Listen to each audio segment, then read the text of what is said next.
welcome to the backstory. I am so excited. We are here today with Jennifer Conrad, who's the CEO of the Conrad Group. She in Arizona.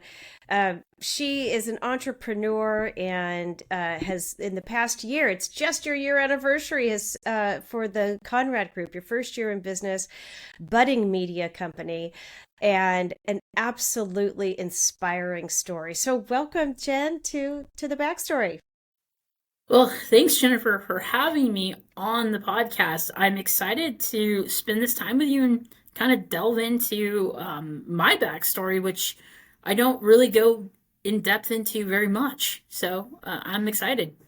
Well, there's a lot of layers and a lot of complexities, and I think when we first met, and I mean, and just for the audience, I was looking for somebody to be able to help me tell my story and help me find a medium that would best suit that story. And you're like, hey, have you ever thought about doing a podcast? And you have this methodology on like really how to break into get to the core of people. You're such an authentic leader. And I just assumed you had been doing this, since birth or something because you're so good at it. And then you're like, oh no, I'm in year one. So, I mean, just as a lot of people are considering transitions, and I think that that's what's really, this conversation is about. I mean, it's one, how to build your own company and lots of different transitions. It's also just this pure thing about the American dream. But you started as a teacher. You started as a history teacher. Is that right? Yes, that is correct. Started as a history teacher back in, gosh, it was my first year out of college. I took a year off so I graduated college in 2007, and I took a year off to figure out what I wanted to do because I did not get into law school. I bombed my LSATs, and so and the school that I applied to was up in University of Washburn in Topeka, and so they're like, you know what, take a year off, reapply, take the LSATs again. I said, well, what am I supposed to do for a year? They're like, figure it out. Just reapply. And so, Teach. Yeah. yeah, it's crazy. So long story short, I ended up saying I needed to get the heck out of Kansas. Took off to Ohio to live with my aunt and uncle for about a year and a half, and then just kind of like did some odd ends up out of there. And then I decided, like, okay, I'm a year and a half out. I need to do something with my degree. And so I started throwing resumes all across the United States. And so I had threw out a teaching resume to a place that I never knew existed. It was Yuma, Arizona. The only thing I knew about Yuma was the movie 3:10 to Yuma with Christian Bale.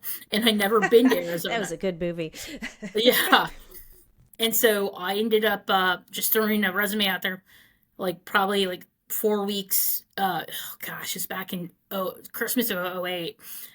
Threw that out there, and then I got a phone call early of December saying, hey, we would like to interview you for a position that starts January 1 of the next semester of 2009. So there you go. Yeah. Oh my gosh. So wait, did you have to go to the school for your interview? No, that's the funny story. What happened is that they called me and said, we want to do a phone interview with you over the phone. So I did the phone interview over the phone. I did, mind you, the so it was state of American teaching. Oh my God. Yeah. Or education. So the state of American teaching, they did the phone interview with me over the phone. So it was the dean of students. So this was at a Catholic high school in Yuma. So there's the dean of students and two other people on the line. And they were they called me and they're like, yeah, just talked, asked about my background. And the funny story about that is that the priest, actually, the Monsignor, I don't remember his name, but they couldn't find the right candidate. And so he went into this meeting, picked up my resume off a stack of hundreds and says, she has what we're looking for, call her. And so they called me, and so we did the phone interview, and they're like, you're hired over the phone. They have never even met me, never seen a picture of me, hired me over the phone based off my resume and based off my character. And they said, we need you but we need you in 2 weeks. We need you to be out from Ohio 2 weeks to start teaching January 3rd of 2009 for the semester, because the teacher that they had quit. He had moved on, and it was for a sophomore world history position / theology, Yeah, because my other degree is in theology. So they needed somebody it's a good to combo. yeah, to fill that position. And so you're Yeah. hired. So I had less than 2 weeks to get cross country.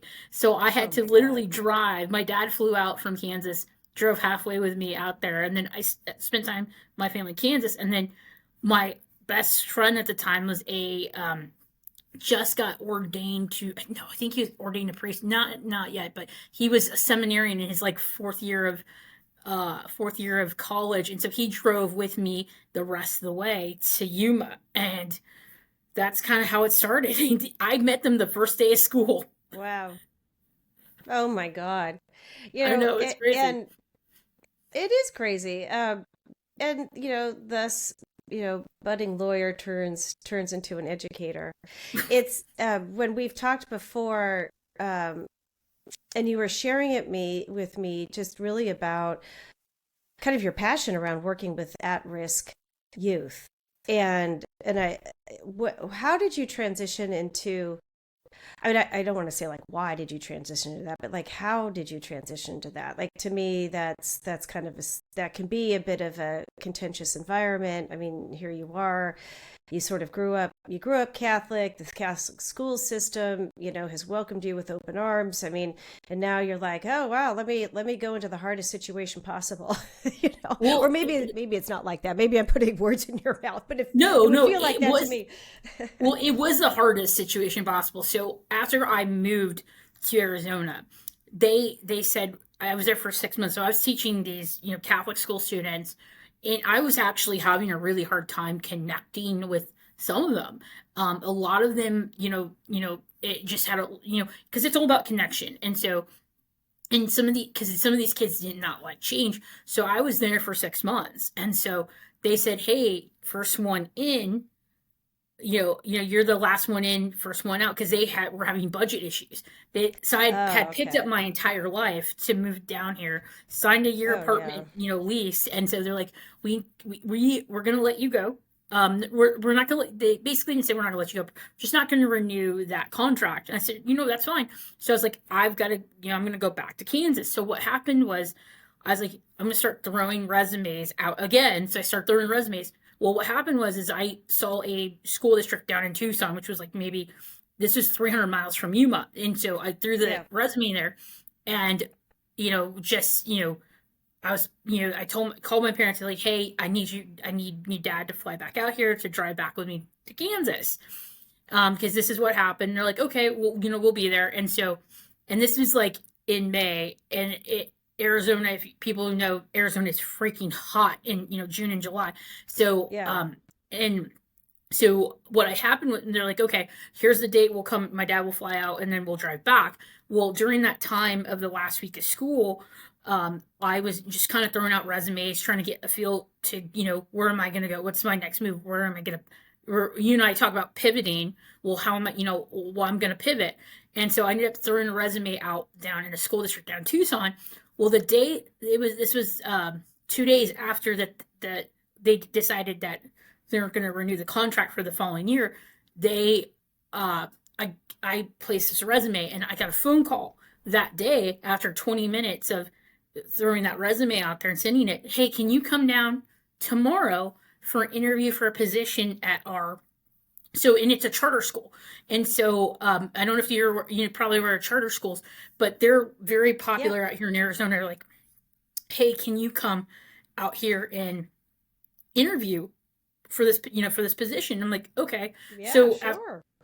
so I was like, I will drive. I said, well, where you guys are at? I said, they're in Tucson. So that I was like, I'm in Yuma. So that's a 2.5 hour drive, straight desert, from Yuma to Tucson. So I drove down there, went in there and interviewed with them, and then I did not know the school was at risk. I had no idea what I was walking into.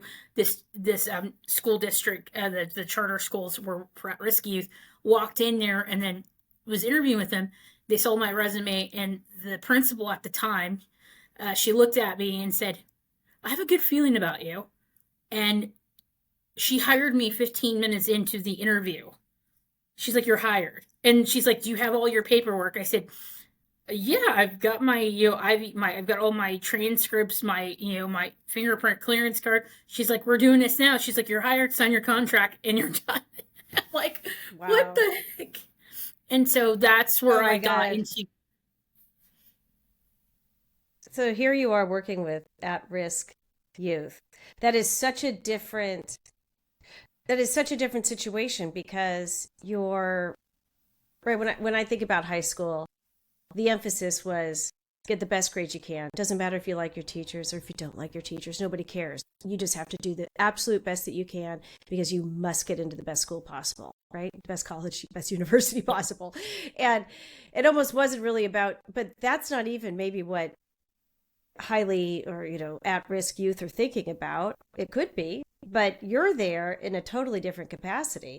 And so you're moving away from that kind of like, hey, we got to be able to get this discipline of teaching history across into we have to be able to get them, perhaps just excited enough just to show up the next day.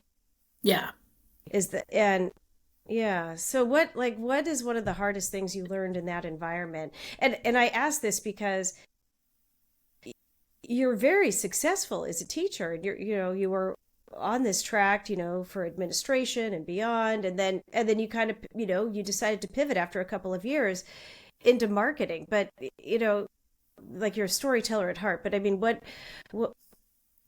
getting into that environment, what were some of the things that you just went, oh my God, what have I gotten myself into, or what did you realize And about those I kids? actually had moments of that, like, what the hell, what I got myself into? Because when transitioning from a Catholic school to where you have, like, very disciplined to a school Yeah, that is, you have people who are some of the people that, you know, traditional schools failed, who could not, these kids did not fit in the traditional type of a classroom or type of school, for kids who had, been in and out of jail, who just who been in and out of jail, who just and then the previous school districts have failed them. You come to the school I was working at. It was a very much of a culture shock for me, because and I told you, this about me, Jennifer, is like my background. I did 16 years of Catholic education. I went through K through high school, and then everybody thought I was insane because I went to a Catholic university. So it's very rigid. It's very this is what you do. You got to be disciplined. Going into that environment where I had to transition, because you have to meet people where they're at. And a lot of these kids did not have the basic, reading, writing. Like, some of them were reading at, a 10th grader reading at a 7th grade level or a 6th grade yeah, level. How can you bring the content to them on their level? And it's all about messaging. And so it's like, for me as a teacher, it's like, I've had, when in this environment, it was not your traditional classroom. It was an open classroom. All of the curriculum was on a computer, and these kids had to learn through a computer. And so we were not like, it was not like I was standing in front of a traditional classroom, in front of a board. It was like one-on-one learning. And that's one of the things I liked about it, because each student, it's not a one size fits all. You have yeah, to be able to work with that student, and be able to meet them where they're at. Because, like, so I would sit down with them and try to connect and, like, say, what are you struggling with? What are you having trouble with? And being able to, like, and, like, for an example, one of the kids, they had us analyze the Declaration of Independence, and a lot of people did not understand what it was. I mean, like, that's a tough document to analyze. It's being able to connect with them and just, like, break it down and reading it with them. And and that's kind of what kind of leads into the marketing, is because you have kids who don't know how to read, don't know how to do any of this stuff. And so it's very tough. So when I approached that with these kids, I built that connection. And then one of the things that happened was, during that first year of school, they had selected me. The district told me I had no choice in it. You have such a great connection with kids. We want you to be a reading specialist. We're going to train you to mm, be this reading specialist to help these kids understand reading, how to help them with, and like, okay, like that's not my background, but you know what, I'll do it. That's And okay. so Yeah. I just did it. And so I was able to connect and really see what the kids are struggling with and be able to help them. Like, okay, let's do, you're not a reader, you're more of a visual. Or you're more of an audio learner. So let's do a rap. So I ended up connecting with the kids that way.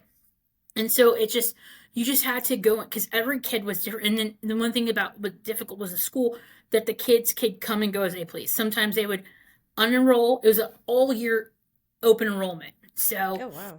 yeah, so the progress, so like you may work with one kid and they say, hey, I'm gonna go. So that's some of the things that you had to deal with. And the things I saw, I mean, these kids were at risk youth. I had one kid come in with chains, like the guard, the school, like the sheriffs came in with, like, they were like foot chains, and then so it was tough. Wow. How uh safety? What did you ever, Safety, and I'm not trying to no, make like really extreme judgments, but I mean, are you, here you are in that environment. yeah, How so did I you was feel about 22 at the that? time. So it's 22 at the time. And Jeez. so my first year, so when I was teaching up in Tucson, so my first year, it was not in, it was in a nicer area of Tucson. Well, I made such a great impact at the schools there that they said, hey, we're going to move you to another school. Like, you're such a, and so they ended up moving me to a school on the east side of Tucson, where it was a little bit rougher, a little bit more lower income. And when the day that I walked into that school, oh my God, it was, there were big fences, open air classrooms, there was no security, and the teachers had to break up the fights. And we probably saw a good 3 or 4, probably fights a week. And so Wow. a lot of these kids were gang members, still in, gangs. And so one day, there was a fight. Seeing girls fight, you think guys are bad at fighting? These girls, even a little bit worse, pulling hair. I mean, it's ridiculous. So they had a fight, Mm. and that I ran, got in the middle. I ended up getting punched in the face, and so it's like, so that was kind of, for your safety. And then one day during the school year, I got pulled into the office. Like, I was coming in at 6 a.m. and they're like, Miss Conrad, no, no, no, just call me Jennifer. Please don't call me Miss Conrad. I sound like my mother. So they called me and they're like, hey, we need to talk to you. I said, well, what did I do this time? Because I was the teacher that kind of bucked the system. I was kind of like the maverick. I did not like to I like to do things differently. I didn't, so I Mhm. tried to, do things outside the box. But they still loved me no matter what. But they pulled me into the office. It was like, I remember this day actually vividly, at 6 a.m. And they're like, hey, we need to talk to you. Over the weekend, we had a threat. You and 2 other teachers' names were, there was a threat to the school. There were 2 other teacher names on the list with yours, that they threatened to shoot the school up, do a school shooting. And so they caught the student, they expelled him. And so but for your safety, we need to have a security guard walk you to and from the school during the time that you're teaching. Jeez. And so, and that was the first year it happened. The second, my going to my third year, it happened that same year again. And so it was tough, working with these kids. And so it was a very, very tough environment, because you're Yeah, seeing kids yeah. from different backgrounds. And so, yeah, I mean, and then that last year when yeah, so it was a tough environment. Yeah, definitely. When you so thinking of guns in schools, and I mean, I understand this has really nothing to do with as we move into marketing and your pivot into being a CEO today, but school shootings, kind of the state of the school system, and I mean, here you are with a threat in, probably, I don't know what year that was, 2010, 11, something like that, where, Yeah. you know, I don't, where are you with school shooting situation? I mean, it seems to keep coming up more and more and more, and guns, guns, guns, and Well, bringing guns to school. Like, well, what do this you was do? right at the height, and especially in Tucson. So I was living in Tucson the time that Gabby Giffords, the congresswoman, Yeah, of course. yeah, so she was shot with I think 6 other people, and I actually at the time when I was living in Tucson, I lived about a mile from where that shooting took place. And so Yeah. my mom and dad had called me that day because I usually go to that grocery store where she was at, and they called me like, "Where are you?" I wouldn't answer my phone. I called them back because they heard of the gun shooting. They were super scared, and this kind of parlays into the time because this was right around the time of that shooting. And my mom and dad, they knew that I was teaching at the time. My family knew I was teaching, and they're back in Kansas. I'm here in Arizona. Did the big, the move, and they were like every day they were concerned because something was happening. Totally. Well, they did not know the school I taught at. I did not tell them. And when they came to visit and they saw the school, and then they actually did not know the threat on my life happened until the fight, until I had broken up that fight, and then that's when they said, "We're done. Like, we're Yeah, done. you're done. We can't. We're not doing this anymore. We're not doing this anymore. Yeah. We can't do this." And so, like, it goes with the guns. It just teachers at the time of the school that I worked at.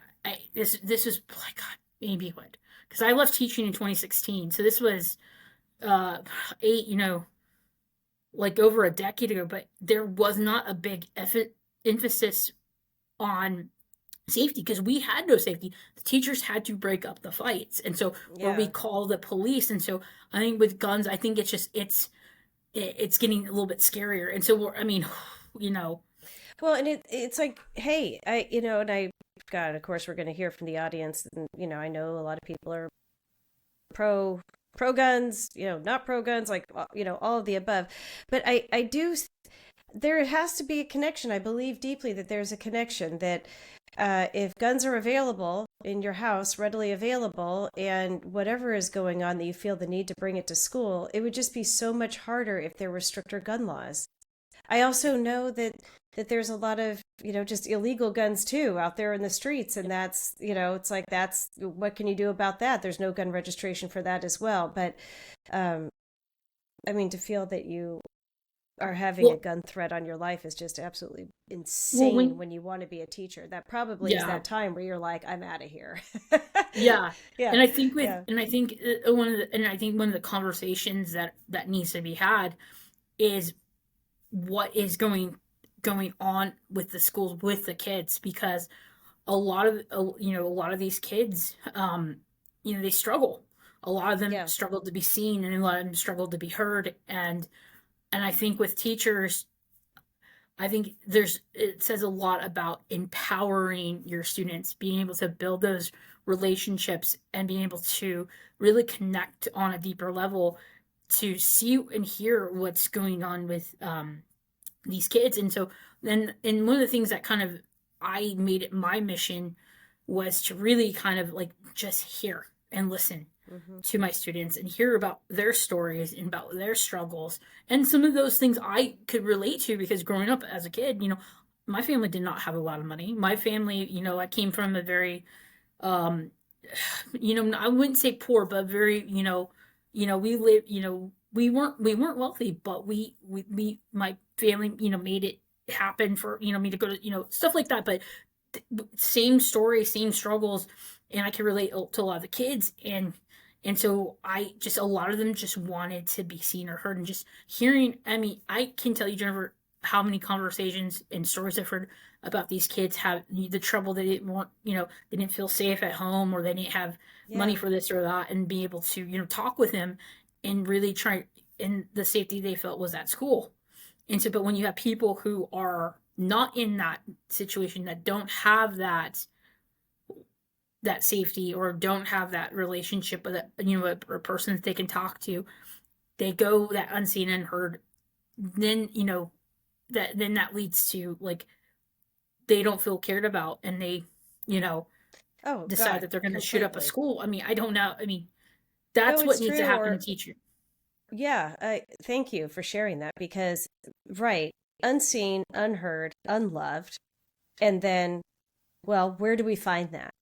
Where do we find being? How are we seen, heard, and loved? Well, somebody out there will give you that attention. it Yeah. won't be the best situation. And it's social media, right? I mean, I love social media as an adult, right? It helps our lives, businesses, it's a platform, but in but there's so much darkness on there too, especially for kids. And I remember, as a teenager going through, deep transition with, parents' divorce and moving, and, how can I feel, you don't even have the words for it, is an at-risk kind of youth. You don't have the words for it, right? We're children. But it's like, if you're not being seen or heard or loved, it's like you gravitate towards where you can find that, and Yeah. that is where so much of the risk comes in. um and then I'm fascinated because, you when you are talking about really their stories and having that empathy to know that kids need to be heard and loved and seen, and here you are having kind of this risk, of physical violence, and you're kind of at your wits end. But did you feel like you could save everybody, or is it kind of like, listen, I know I can't save everybody, and I have to, I have this vision of being a CEO someday, or I have this vision of telling stories? Like, how did you come up with Well, this next that's the chapter? story because I thought I was gonna teach. I thought I was gonna teach for a long time, and I thought I was going to, you know, um, I thought I was gonna teach for a long time because I Yeah. really enjoyed working with the kids and being able to connect with them. But after that whole like the last thing with the threat on my life, I knew it was time to get out. And you can't and I realized that, I mean, because like, so when I left teaching, so and I did, when I left that school district, in 2013, I think. Yeah, 2013, 2014. And so I had worked with, at that time, I had I probably worked with over 2,000 students that had came through, like, probably, helped some of them graduate. And there was a student that comes to my mind that he would, at the time he came in, the student was on, I think he was on parole, not parole, or he just had gotten out of jail. He was on bond, and part of his bond was to go to school. And Hmm. so I had no idea at the time, 15 years old, had, I did not know that was getting ready to go to court for gosh, he was indicted for aggravated robbery, aggravated assault, and then they had robbed a liquor store. I mean, he was part of a gang. And so I was working with him. He was one of the students. He was on my academic list. So I was his Hmm. academic coach. And so every year they gave us a list of kids who they thought we could connect with. Well, he was on my list. And I was, talking to him, finding his background. He reminded me of one of my brothers. And so we had built a connection. And I remember that they had pulled me, so he was on my, academic coach list for 3 years. And they told me, Jennifer, just to give you a heads up, he's getting pulled out of school. So, well, what for? He's like, he's so close to, finishing his classes.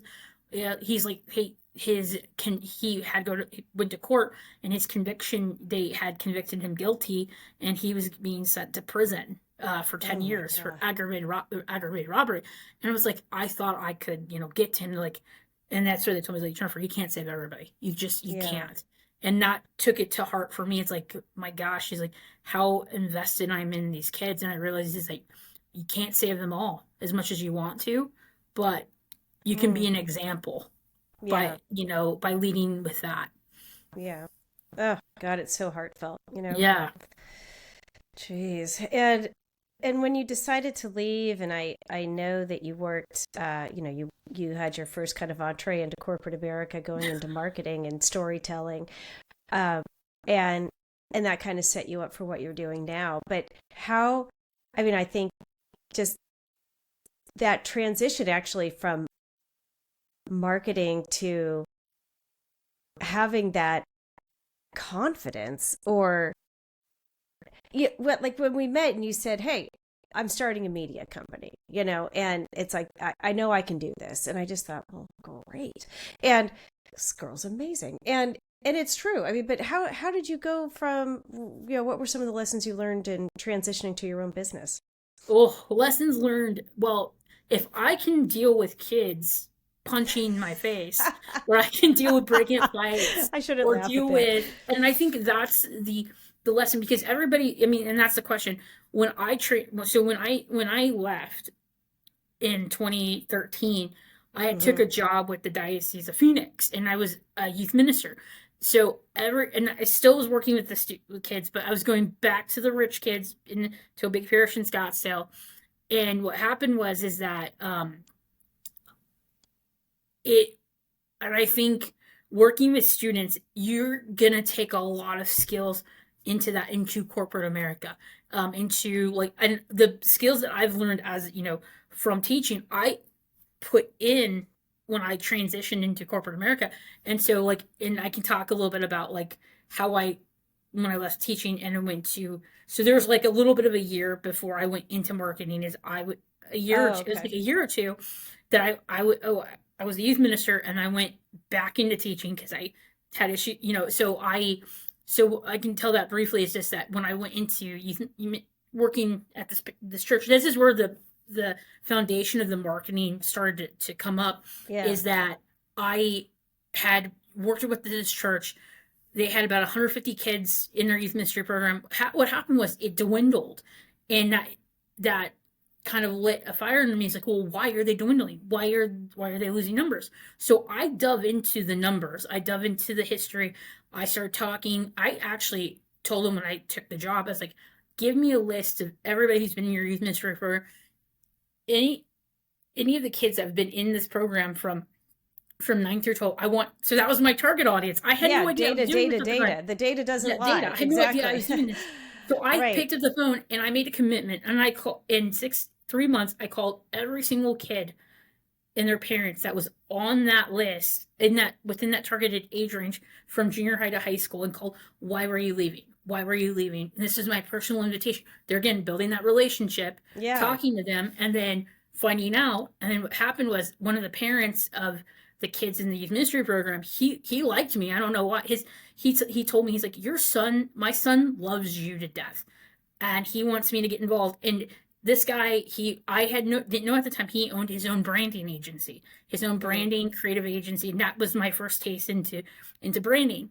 And so because the parish had been trying to get him to donate and to get involved for years, they couldn't. And then I come in and somehow build a connection, and he and I had this meeting. I can remember this, like, oh man, this was like years ago. But we sat down and he was telling me, and I was telling him everything I did. He's like, Jennifer, you are a brand strategist. He says, you don't know it now, but what you're doing is branding. You're asking the right questions. You're talking to the right people. You're doing targeted focus groups. You're building a brand. And when I realized is that, in going back to teaching in the church, it doesn't matter what industry you're in. If you can connect with people, build that message, whatever it is, if it's the Catholic Church, or you're a non-for-profit, or you're selling toilet paper, I don't know, is if you have that connection and that message, and you meet people where they're at, that is branding, that's marketing, that's content Exactly. creation.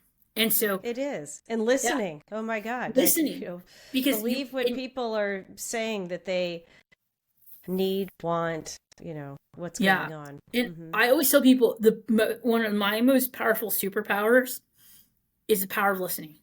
You listen, you shut up, you don't talk, you listen to other people's, you hear their stories, and I can and build that connection. You only interject when you need to, when you ask the questions, and then you're able to within a good conversation, you're able to understand who that person is, know things about them, and able to connect your messaging. Because whenever I was interacting with a student or somebody, with a client, you listen, you're able to find their pain points, you're able to talk to them, you're able to build that connection, and that, Hmm. by the power of listening and building that consistent message. And so, I left once I did my year of time, I went back into teaching for about a year and a half. I was like, you know what, I'm done. I'm like, and I taught sixth grade, and it was like, I was Hmm. like, I miss my college kids, not my college, my high school students. And then I was like, can't believe it. I said, I'm done, because then another threat had happened on my life, and my parents are like, we're done. Like, Yeah. find another, because my family was back in Kansas, and so if something were to happen to me, they couldn't get here, so, and they, Yeah. and my mom said something very powerful to me. She's like, I can't do this anymore because do not want to identify my daughter, get that call, identify her by a toe tag. That's Mm. So I'm like, well, mom, I'm like, they don't use toe tags anymore. I was trying to play hard of Oh, it, I'm and sure she's like, that really put her at ease, Jen. yeah, it did it. It did it. And Yeah. when she saw the school, when they came to visit and saw the school, and they're like, no, we're over this. So I said, well, what am I? So I had to pivot. There again, I had to pivot again. What am I good at? And I went back to that conversation with the parent who owned the branding agency. He's like, you're a marketer. You know it. And I had called him and I had talked to him after what happened. And he says, you're a marketer. You'll figure it out. And I got into marketing, and I landed my first marketing job in That's awesome. 2016 for a law firm. And they're like, we need you to teach how to do podcasting. I was like, I don't know what a podcast is. They said, learn. And, There you go. transition. Oh, that's so brilliant. Well, by the time that we had met, and I know that we're running kind of close on time here, but it's such a good it's so fun talking to you about this. By the time that you and I had connected, you were, gosh, maybe about 3 or 4 months into launching the Conrad Group. Yeah. 3 or 4 months And in launching a company, I had just walked away from a job in corporate America. It was almost 2 years. I was working at a fintech, helping them with their social media branding and mostly their social media strategy. And they're like, "Hey, can you do conferences?" Like, no. And I was you're like, like, no, I cannot. I'm doing, yeah, exactly. That's too much. yeah, Like, totally different discipline, I guess is what. totally different discipline. And well, and just to back up a little bit on that, everybody told me, Jennifer, you need to start your own company. You're such diverse, because prior to that, I had been in several different industries. I worked for did car wash, lawyers. Bulk of my career has been in real estate marketing, help managing the top 1% of like the luxury realtors. And I went in back into corporate America. And so I had all this experience, all this knowledge, everything that was self-taught. And everybody along the way is like, you should start your own company. And I was so scared to do it. It is I the was like, I'm not, scariest thing. and I was like, I'm not good enough. I'm not, I had that, I'm not good enough. And my mom and dad were like, why are you walking away from a stable job, from a job to start your own company? There's so much uncertainty. And I was scared. And then so what happened is I was reading this book, and I'm a big fan of Shark Tank. I'm a big fan of Matt Higgins. I love that guy I to death. love Shark Tank. I love Yes. it. And he had Love written it. the book called Burn the Boats. And Burning the Yep. Boats talks about the story of it goes, and then the reason why I connect with it, because it goes back to history, and it talks about Hernan Cortez, all these guys, how that when they were invading, coming to the Americas, they were invading, getting ready to fight the Aztecs. They were so scared. Well, Hernan Cortez, he went back and he burnt the boats. He burnt the boats. He caught them on fire, and they No way basically out. said that we're going all in. Yep. There's no takebacks. There's no plan. There's no one Yeah. foot in, one The foot only out. way is through. Through. And Yeah. and they did.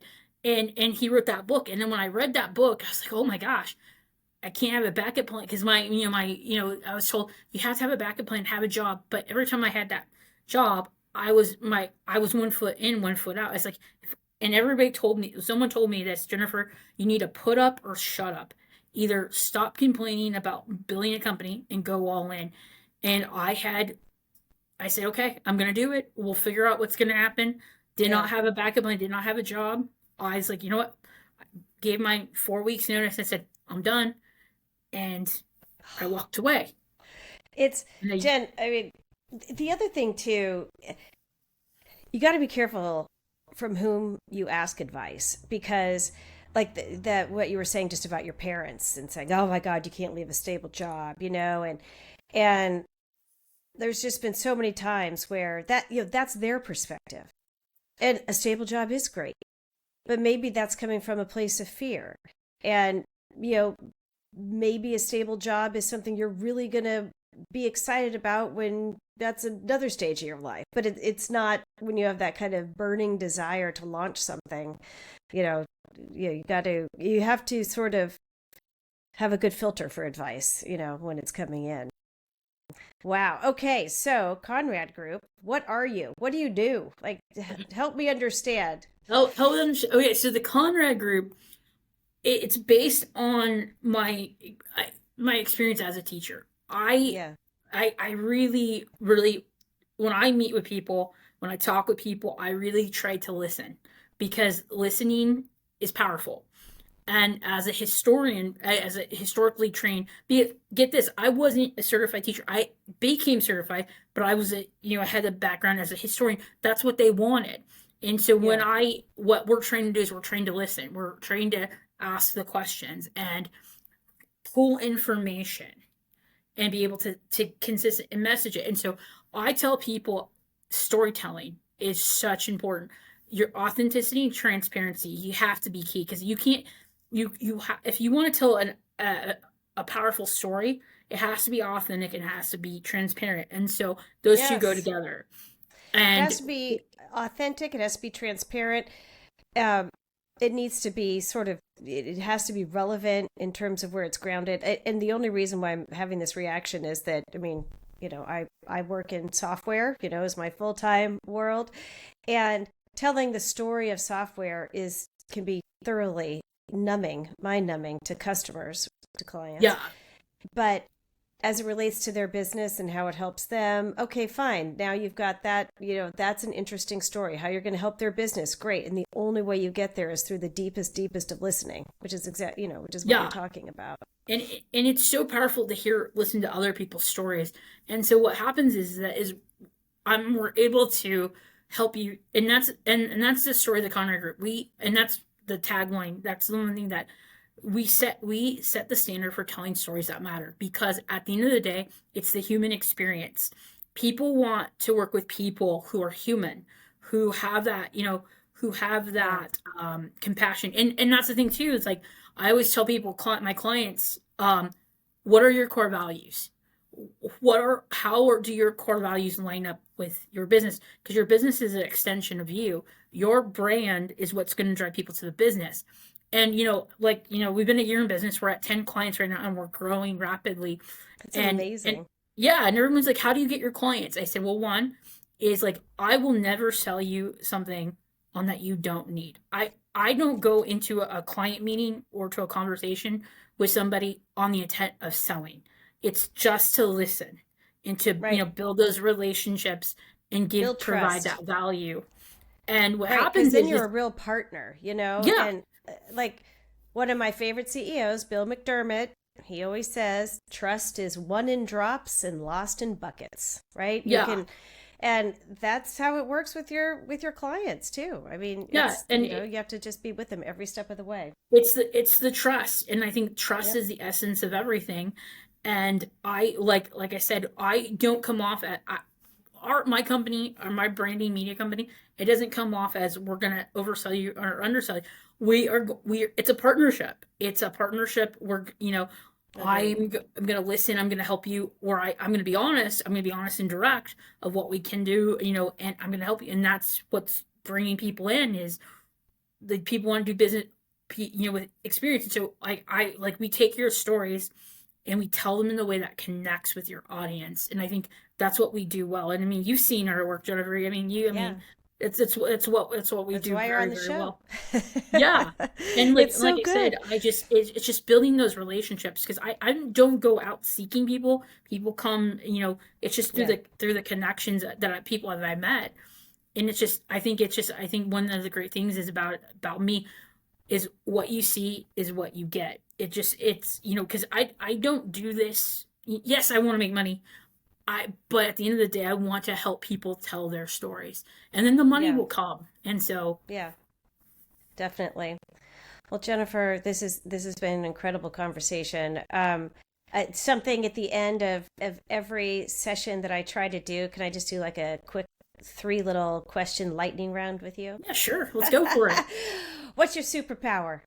I think my superpower is listening Yep. and listening and being able to implement and be able to talk things through with people. And I think that's, I mean, if more people listen, we wouldn't have a lot of the troubles that we have in this world. I think it's just listening and being able to and have that empathy. Oh, God, I agree. Next up, if you were talking to somebody who's thinking about leaving their corporate America gig or just got laid off or is thinking about pivoting after all this COVID crazy, what would you say? What is the one thing you would say to them that they might need or to think about? to to take the leap to do it. Things will fall into place. Just take the leap and be able to trust yourself in that intuition because there again, at the end of the day, we don't have a lot of time in this world. Time is too short, and you have to be happy doing what you love and just go for it. You have to take the leap and just believe in yourself, and everything will fall into place. Last one. What would you say to your 25-year-old self? Oh gosh, man.